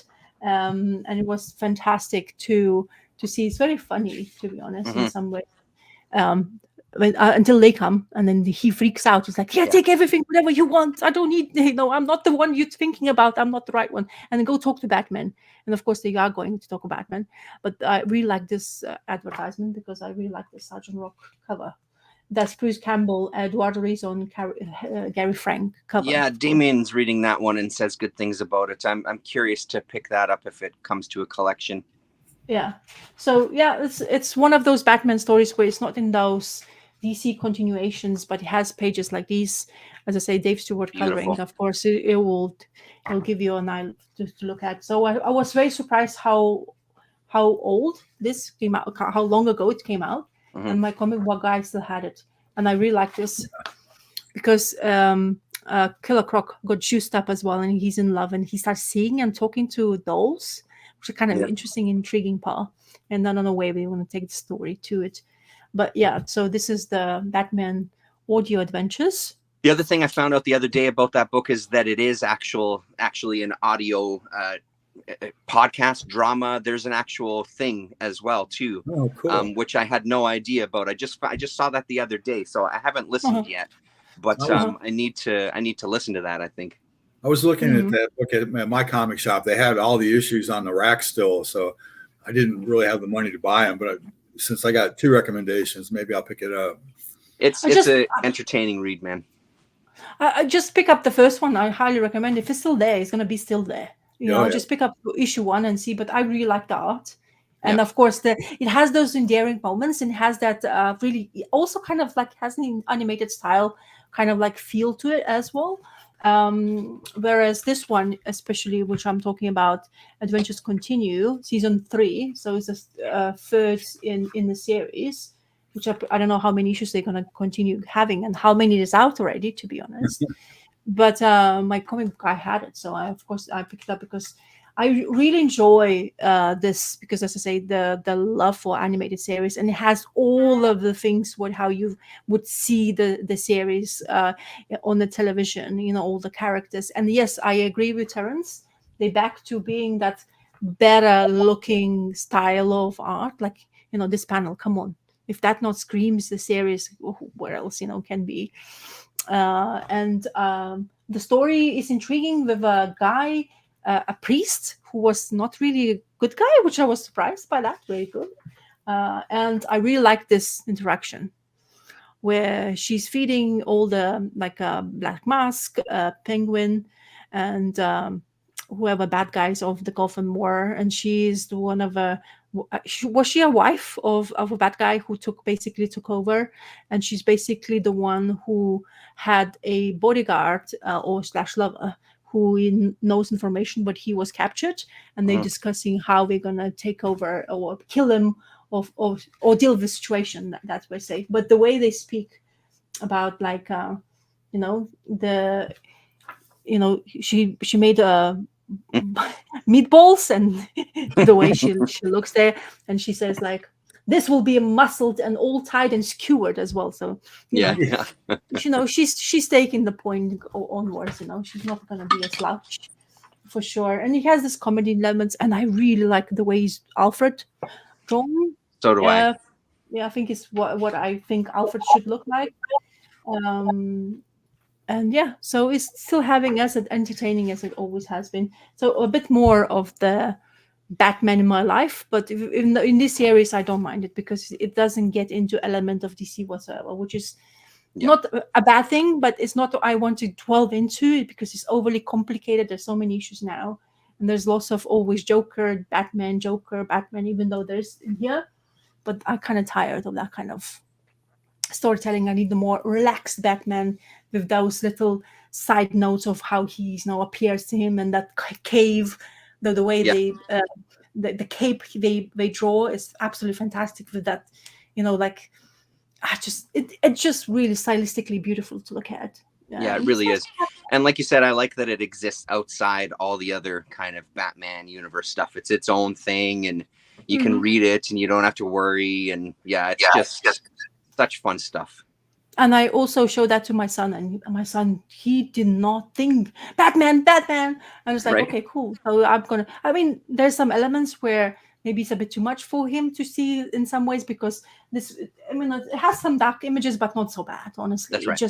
It's the way it is drawn is really beautifully, and he loves the Batman stuff to look at on a comic. So it will be something I'll always look with my son in the later stage when he's going to be more not ripping, but actually reading, because he does still like really rough paper, and I'm like, as a comic collector, like, don't, I'll flip for you, like just watch me doing that. And he's like, I want to do it. I want to experience the flipping the pages. And I was like, no, please. So I'm being a bit careful. Yeah, it was fun to watch that show again with my son when he was old enough to watch the animated series. We watched everything, and it was just such a joy to revisit those again. Exactly. That's why I like it as well. Yeah, and I don't disagree with AFPC here as well. There is, it's just that little step off, but I still think it's close enough where it's really, I enjoy it. So that first season and this season have been the last season I wasn't as keen on, but yeah, I totally hear what AFPC is saying there.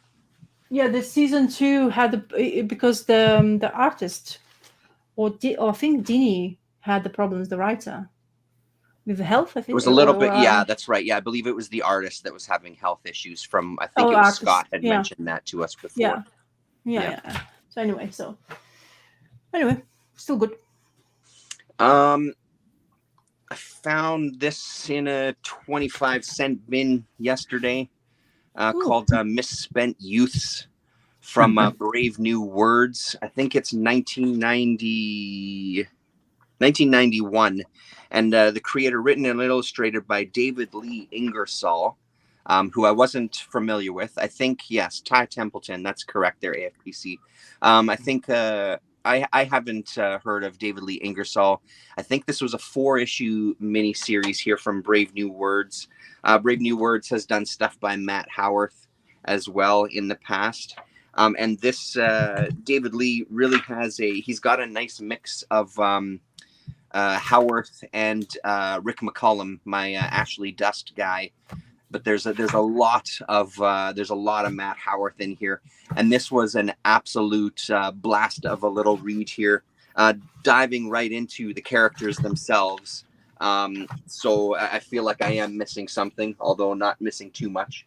That's our boner of the episode there. And in this one, there's Betty and Veronica stand-ins as well too, and Betsy and what the heck is the other one's name? Blanking on her name now, but the other one is they're out on a date with these two guys because she's trying to make Artie jealous, and that's kind of as far as it goes with that kind of thing. But it really gets into this whole, I don't know, this area of these kind of indie comics of the time that I really love. There's some magical elements to it. There's a couple of characters who almost interject with like their gag page strips where they're talking about various drugs that they have, and what each of them do and what they're in the mood for. 1991, Colin. And it's such a fun book. I did a quick look to see what else Ingersoll has done, and there's not too much that I could find anyway in my kind of little bit of diving. But this is high on my list now to find, and also anything else from Brave New Words, to be honest. I'm very curious to see what else they've done. But it's great. It has that kind of digital touch to it, that early computer touch to it, but that Howarth voice in there is just, it's so strong in the characters and the kind of shading and the textures to the characters as well. Really, really fun little story though. But like I said, I was a tiny bit lost because obviously I've missed a couple issues, but so there was still enough to latch on to here. You familiar with this, Donald? Do you know the name at all? No, I never seen it, but the 90s, they just keep giving it, don't they? Yeah, it's true. There were so many books, it was hard to, you couldn't keep up with all of them. Yeah, very true. And then this is the one that I used for the image on today's show there. So somebody from their school. So it almost has this YA energy as well too, but it has these kind of adult moments in it. So it's a really, really nice, fun little mix. She's a girl that's been missing for quite a while, and she's turned into this kind of demon and this kind of there's a black magic ritual because the Betty stand-in, this Betsy, has been abducted, and she's going to be the sacrifice. The time that everything is in alignment, even the arcade is in alignment, the video games are in alignment. So they kind of come across her, and all she wants is some coke, and then she'll let them go. So they give her a flap and they're on their ways. And then here's what's happening to our poor Betsy here as she's about to be impregnated with their savior. So this character here is the one that really had the McCullum energy for me. Oh yeah, died down here. But I would say overwhelmingly Howarth. There was times where I'm like, is this just Howarth under a different name? Is using a pen name for some odd reason for this book? But yeah, great stuff. I don't know if I'll ever be able to find the other ones. But keep my eye open. Yeah, these things just have a way of, like, some of these companies, like you're saying, Donald, there's just this stuff out there that ends up blowing you away. So much of it. But yeah, it was a really fun find. Very good find. And yes, a Matt Howarth video would be fantastic, AFPC is saying. A spotlight video. Donald, what else you got for us? Well, I've been playing. I was playing with these little gadgets down here in the bottom, and it seems like I could present some comic strips. Hey, yeah, go for it. But I don't have the files on this computer, so maybe if I come on again, then maybe I can do that. I sent you some in an email. I don't know whether you got them. Yeah, I did get them on my side. Because I'm on my phone, it doesn't let me share things. Oh, okay. Yeah, so I noticed they came up all out of order, and so it's just too big a hassle. But maybe next time I come on, I can be prepared and present, some comic strips and talk. That would be awesome. I would love that. Is it the Bill Blackbeard? No. Did you see that PDF that I sent you? Yeah. I need to read that.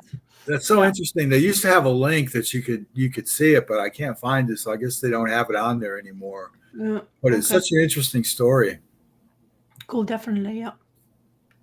No, I just saw it now because you attached to something, so it's right at the end of it, so I couldn't see it. Now I saw it. Maybe I was like, open it just to see. But I remember we talked about it, and I remember you clearly saying that I couldn't type it properly, his name and stuff like that. But yeah, it looks really cool.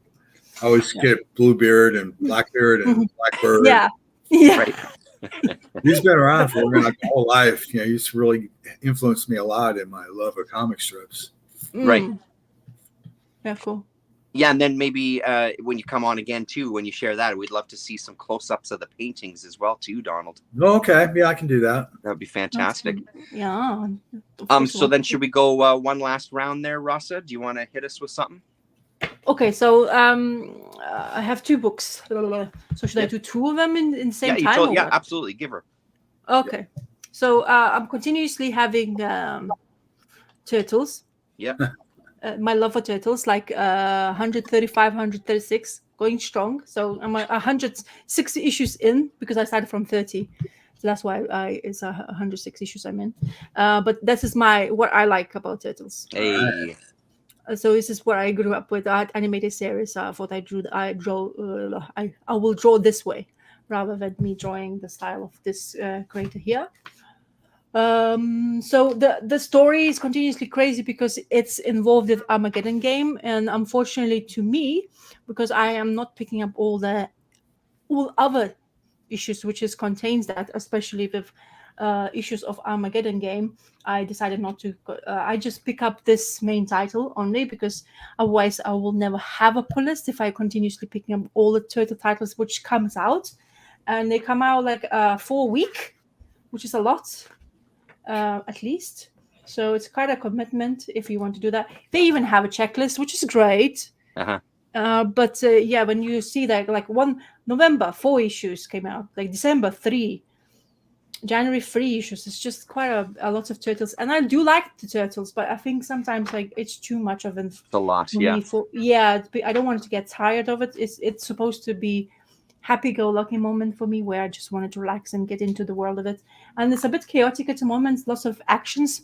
There's the elements of where they dwelling into like elements of going into future and past. So that's a bit more entertaining. And it's so far it's also very actiony, but unfortunately, because I've don't read Armageddon games, at some levels I get like quite confused, but I have to take my time on reading it to understand the information. Of course, it helps the story so far tag, which you get an IDW as well, but it's like he was trying to basically get him ingested by one of the turtles to take over his body. They get be ingested. So this kind of moments of turtles' life is very pleasurable to watch. Because there's so much action happening, and of course the Krang storyline comes into fruition once again, and it's full on a lot of actions, but it's just moments where I always wanted to have, and this is my pull list basically. I had those 2 Batman issues, and this is 2 totals, and that's 2 months worth of comic books for me. So you see how big my pull list is. And I said no to this, which is what I forgot that it comes out. So Last Ronin came out. I picked them in that prestige format. The price is really big, and they're going to come out in hardcover. The Last Ronin hardcover looks fantastic, so I decided to do it so, even though it hurts, because I really want to read, and apparently there's something happens, and everybody gone a bit crazy. There's some appearances or something, new turtles going to appear or something in the future, or who will take over the turtles in the future, something like that, which is it grabs me as a fan, but also says, no, save your money. You buy a beautiful hardcover instead. Mm-hmm. So definitely. So if you wanted to, it's going to be 5-issue prequel, apparently. So it came out just this month, the first issue. Yeah, so. I saw it in the shop. Had to flip through it just out of curiosity. Yeah. So my turtles are still going strong, and I still love them. So cool. That's great. Even though I get confused with the stuff. But I always get it's a moment of things. So number 1 Fantagraphics book once again. Yeah. Something quite fresh as well. I think it just came out as well. It doesn't say. Oh wait, it does. 2022 once again. First printing in March. Jordan Crane, apparently been there, done that. His most known work is The Uptight, if my information gathering was correct. So this one has this the edge, which is the magnetic press edges, corners there. Yeah, exactly. So this is still very fresh. So as I say, this book just came out, and I lucked out to get hold of it from a library once again. So Keeping 2. Apparently, it took him 16 years to get into this book by Fantagraphics. So he worked of this story quite well, a long time, and it has this lime green coloring throughout the book, throughout all the pages. And it's a story of a couple who, after a long journey together, after traffic seems to be and bickering, they come back home. And as a couple, they're still not agreeing situations what happened. They don't have anything to eat. There's lots of dishes to do because it seems to be they were on a trip.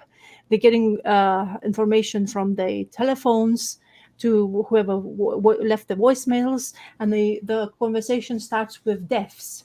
So apparently his mom dog died, then his friend's brother died from leukemia, and they're having a conversation about death for free. And that's basically entail the story to come into how everything happened to them. What was confusing, it comes into play with a book which we have read, and a story which it does come through. But this book is quite a dense little book, which I have read just today. I kind of really enjoyed it. I just really wanted to understand what's happening in here, because I was kind of a little bit confused, to be honest. Because what happens is she goes in, so after the conversation in the kitchen, she decides to go to buy some food for them because they haven't they don't have anything to eat. And she said, you go wash dishes and I'm going to go buy some food. And in that time, while she's doing that, he realizes how much time has passed and starts to really wonder where she is. And then the story breaks into another couple, where I started going really confused by. So why does this couple get into in our storyline? So apparently this is what's happening, what they have read in the book. A little bit confusing in sense, but if you continuously reading the whole masterful amount of the pages, you definitely found out where it happens. It happens. So she dies. Spoiler alert: she dies, or we think she is, or is it just his imagination? Because he's so worried about her, because he's keep on looking at the time, and because they have like a argument sort of / conversation between each other, and the way they split to do whatever the task they wanted to do, he felt like she's gone into horrible situation. She got into accident, or she got murdered, killed, slashed, whatever that situation in his brain was happening. And then it even shows in the panels that she actually stabs, or they start to I can't pronounce that word. Resuscitate her. Yep. Yeah, and then and then we jump into a point where she gets stabbed.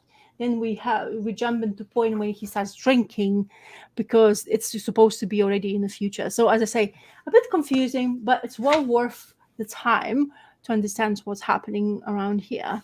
And what is fascinating, which I'm going to show you just a little bit of pages. He steps away from what you see in the pages like that. That's it. And he goes into absolutely trippy couple of panels where it's bloomed story. It even doesn't have many of words, so you have to take that into an account. So it goes like this. Nice. So and I'm not going to say why it goes in there, because as I say, it's a very freshly printed book, like that one was. So it takes into interpretations, but honestly, it's kind of intriguing how the guy who was going through panels like that and going into kind of more trippy side of it. Nice. To help the story go forward, by the way. So it's beautiful. And I'll show you one of my favorite splash page. There you go. Wow. It's beautiful. Yeah. Nice. So Jordan Crane, never knew about him before this. Thankfully, to my my library, I lucked out to actually read this. As I say, it's very fresh out of, like I said, last year it had been published. So now my library is killing it, honestly. Your library is phenomenal. Like it's ridiculous. These books that you're getting in, like these brand new books, it's unbelievable. Yeah, Fantagraphics it seems to be very prominent in printing. That's awesome. Keeping that in stuff. So which is they exploring to all elements of comic art and also storytelling. And this book like this, which opens the words for me to understand so much more. There's so much more to happen, and what you can have, especially a creator like him who's supposed to been there, done that. And I wasn't aware of it. So as I say, Uptight is what he's well known for. Jordan Crane is his name. Yeah. Just to make it more clear to people. Yeah, I've added it to the list. Yeah, so fantastic. It's kind of very sad. The story we were reading, which about a couple who was also an argument because the death of the baby. Right. So it's kind of like, it gives you like a little bit of like emotionally like you're involved, but in the same time kind of guessing to understand what's happening, because I wasn't aware that that's what is the book about. So so yeah, really cool. And I just want to show you what I will be reading next. Well, where's the drawing for the Jordan Crane book? Unfortunately, run out of time. Oh no! Oh, that's right, because you said. But I'll show it to you next. Well, next time we chat, I'll definitely show you. But this is the next books I found in my library. Idle Days. Oh. By Thomas Desaumers and Brosseau. I'm reading. Simon Leclerc is the artist. And I'll give you a sample of the art inside. Oh wow! And this is by who's printing this? It's been First Second. There you go. Of course, yeah. 2018. So I don't know anything about it once again. So I'll let you know when I read it. Also So I went a bit crazy because I've seen a lot of stuff. And then Hummingbird Hard, a memoir by Travis Dandro. John Quarterly, this book is. Nice. And this is the art style inside. So I'll let you know what I talked about, what I think about this one. Then this is because of, I guess, Tomine, or whatever his name is, the simplistic art, Sabrina. Yeah, Sabrina, yeah. That's by Granta Comics and Graphic Novels. I don't know the publishing house, but his name is Nick Drnaso. Oh, right. Drano. Yeah. I think Colin might have mentioned this book to me before. And the art style, what I said, very simplistic, which I absolutely love those panels. Yeah. And last but not least, you see, I told you I went absolutely. Yeah. You went. I couldn't get read them, but Aftershock, Shock Treatment, collection of 3 stories by Colin Bunn, Peter Milligan, and Aaron Douglas. Okay. Big format book once again. It's the like really album looking size. Yeah. Mastershock, collecting the 3 popular prestige format one shocks for very first time, apparently. And this came out. I can't see the year. 2021. This came out, but it has beautiful. That's the first artist. It's called The Piecemeal. Second one is it's horror. So I don't do horror in TV, so I get that enough for the Peter Milligan one's art, which is fantastic. Looks almost like Fables style, and I think the artist is, I forgot the name. I think Piotr Kowalski, is that his name? The artist of this story. And the next one is, sorry, I'm not really ready for that. Like always, I'm not. But 10 Years of Death. So it's really nice format. So I definitely like to read that kind of stuff. Very glossy paper. Yeah, for sure. I'm not reading that much, but then Peter Milligan is of course, Colin Bunn now for sure, and I know he does write lots of horror, but Peter Milligan is one of what I always look at. Yeah, so something more to look at, and it's I like the format once again. It's that bigger format. So this is what I will talk next time, because I definitely didn't have time to read it all. I do read them quite late in the week in order to reading. My reading time is not always every day. Yeah. So. Acting Class is the one that I heard about recently too. Yeah, Rick Ray is saying for Dernaso, I'm gonna say. Looks like another wear comparison. Yeah. Yes, it's as I say, it's just, I think I've seen it before, somebody showing on YouTube.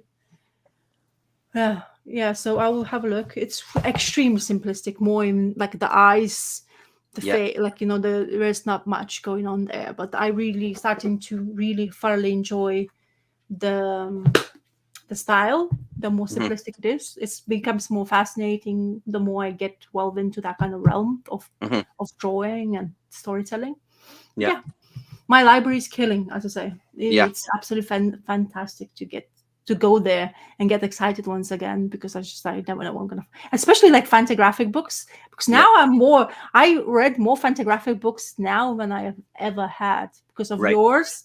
You always, Terence was always talking about Fantagraphics, like bah, bah, bah, bah, bah, bah, bah, and start like, okay, we're gonna have a look. I'm gonna have a look, and suddenly my library decides to open the doors to that, which is great, absolutely fantastic. Right. There's another one for the list, the Thick Lines podcast. Thank you for that, Rick Ray. Just gonna write that down as well, because I have to check it out. Episode, great episode on Acting Class with Dash Shaw, worth the listen after reading the book. Cool. Which one? Which book though? Acting Class. So that's another Dernaso's another of Dernaso's books. That's the new one. Yeah. So Sabrina, and then Acting Class is the newest one, I think. This one won the Man Booker Prize of 2018. It has a sticker. Okay. I don't know. Never heard. But anyway, I've seen this book before. Sure.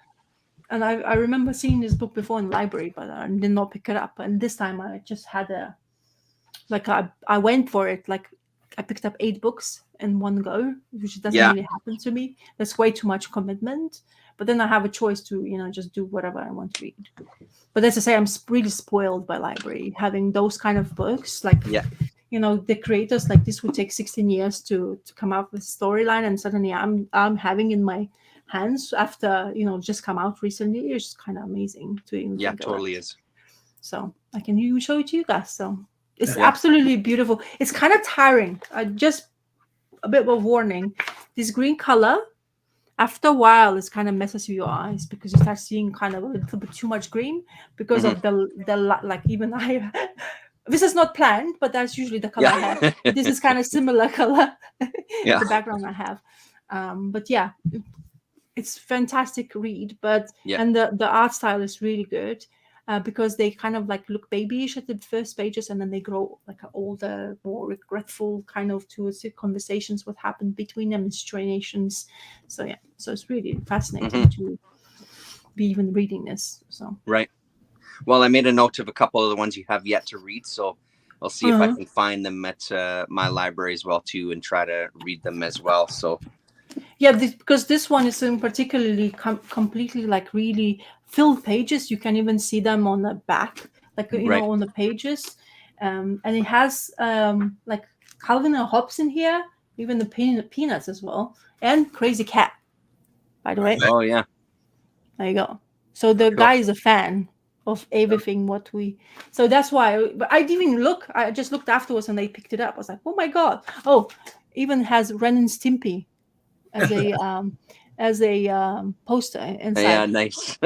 So I think he's a proper comic fan, because got it good seems to be taste. Good taste with all of it. So it will be intriguing to see what it's all about.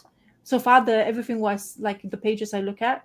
It's fantastic, especially when you draw your hair like a mushroom. Yeah. And you get it right. It looks like hair, not a mushroom. That's a good sign. Yeah. You know what I mean? So anyway, it's fascinating to just explore this. Yeah, cool. And John Quarterly is also another kicker. Like, really good. Yeah. Great. So to end off my stuff, not much to say about them, just a quick kind of couple of words. I got a few issues of Baker Street again to give it another try. I'm missing issue number 3, but I read issue number 1 and 2, and the dialogue, using the British slang and trying to get that accent across Still drives me a little insane, but I powered through it. And I actually enjoyed, by the end of the second issue, I was really enjoying it. And I kind of wish I had the third issue so I could keep going. So once I get issue 3, then I'll have all the way to number 6 and I can kind of continue. I think it only went 10 issues, but this is Guy Davis, early stuff from Caliber. Yeah, I mean, I'm glad that I gave it another shot because I do enjoy it more this time than I did the first time. My last 2 volumes that I had ordered of Thorgal came in, so books 19 and 20. This was a 2-parter where Thorgal and his family get taken as slaves and kind of what comes out of that. And they end up meeting Chris of Valnor again, who Thorgal, when he had lost his identity and became somebody different, him and Chris were an item and they were together. So she kind of comes back into the picture in this issue. These were great. Book number 18 kind of left me a little cold. It was good. It had some good moments, but I really liked these ones. These ones kind of picked up the pace again. There's 25 books out. I've got number 22 sitting on the shelf, so I'm really probably going to end up ordering those last 4 sooner than later because I'm so close to being completely caught up. But they're so good. They're really, really so good. The art is really sharp. The stories in these ones were just back to kind of what I love about the series. So very, very happy with those. And then just finally, I did talk about it briefly, but just to kind of show it off here as well too, because it was just an absolute blast. This was the bootleg Spider-Man that we were talking about earlier. And I'm glad I jumped on it. I'm glad I jumped on it when I did. And I really hope, let's get his name properly there. Mahdi Khan, I think. Superhero Comics with a Z.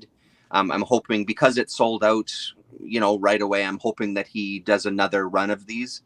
This is an absolute blast. So if he does do a run again, I would recommend grabbing a copy. It's just really, really fun little book. There's some really nice kind of Spider-Man jabs going on in here. And Mary Jane, Mary Jane being not as you remember her, trying to deal with the trauma of what happened with Peter Parker, who you get when he takes off his mask. That's a look at how far along he's gone. So, great, really, really fun little book. I also got who's publishing it him as well. Sorry, what's that? How you get it? Who is it publishing? Superhero Comics. So the guy himself, he's got his own little company there.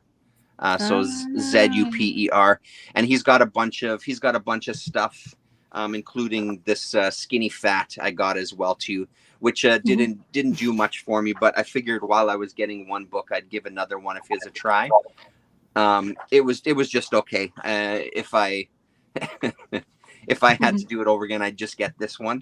But yeah, it's great that he sold out. Like, again, this guy who's been publishing his own comics gets highlighted on kayfabe, and next thing you know, he's sold out everything. Yeah, exactly. The newest kayfabe effect item, which I had no idea was going to happen. I'm glad that I got it when I did. I ordered it as soon as I saw their video, because that's the good thing and the bad about that channel is they do highlight some really interesting creators, especially some of their viewers and people that watch their show, right? So you do get kind of a little insight into some creators that you wouldn't know about otherwise. So, but yes, yeah, I was waiting for that reaction. Welcome back, AFPC. But apparently it really hit the heights with this guy. It went a little crazy, but that doesn't take away from the fact that it's a really good comic and really, really fun. So I saw on eBay that Bat book, the special edition with like extra things inside. Some guy is asking £500 for a book. The Dreams of the Bat, that collection. Yeah, but I think you can still get it from Mansion Press, I think. No, you can. But it's something special. It had something extra inside. Apparently, it's like more limited edition. I don't know. Okay. Maybe it's before it was printed for general public. I don't know exactly, but I was just surprised how much money that person was asking. I was like, what? Yeah, that's crazy. Maybe it's the Never be kayfabe effect. surprised at people's greed. Oh Yeah. yeah. There's something about it that's a bit different though, when it's like I understand, you know, for like the DCs and Marvels and stuff, yeah, fuck those companies. If all of a sudden you got something that's worth some bucks, I have less of an issue with that. It's a little bit more worrying when it's like, you know, because this book was going on eBay for like $100. This was a $5 comic. It's a little, it hurts a little more when it's like some independent creator who's doing it himself, who's now not cashing in on that money. You know what I mean? Where these guys who have ordered a couple of copies of his mini comic have now kind of cashing in on his name, which is really shitty. So that's why I hope that he's on it and reprinting it, so at least he can get some of that money, that so people won't spend that to kind of help those jackasses who are cashing in on a guy, and he can get that money instead. So, but I mean, it's easier said than done, right? I don't know what it takes for him. I don't know what his situation is for him as far as like financially to be able to do another print run of those. But I hope he managed just to get that sorted. But at least he has the name out. At the end of the day, that's another great Absolutely thing. It's so difficult to get that stuff out first, people to know. It's kind of worrying for an indie publisher to print another 1,000 and then have 600 in your basement. I mean, exactly right, and that's exactly the thing, right? Yeah, that's that gamble, right? That you just never know what's going to happen.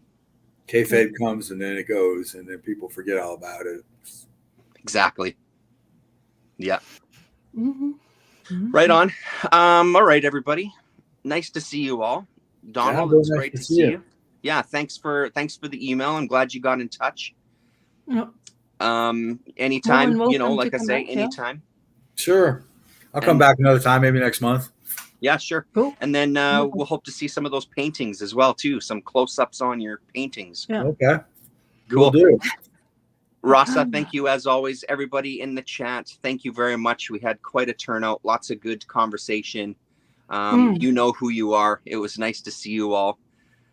So come back and join us next week. We'll probably be back here because Rasa will be away. But keep a lookout, and I'll reach out to a couple of people, and maybe we'll get some other guests on as well. Gore Vidal, I'm looking at you. Chaos and Comics, Colin, I'm looking at you guys. Maybe we'll get together. Yep. Right on, everybody. Hang out for a sec there, Donald. Before you run, I'll just hit end. Thanks, everybody. We'll see you next week. Bye.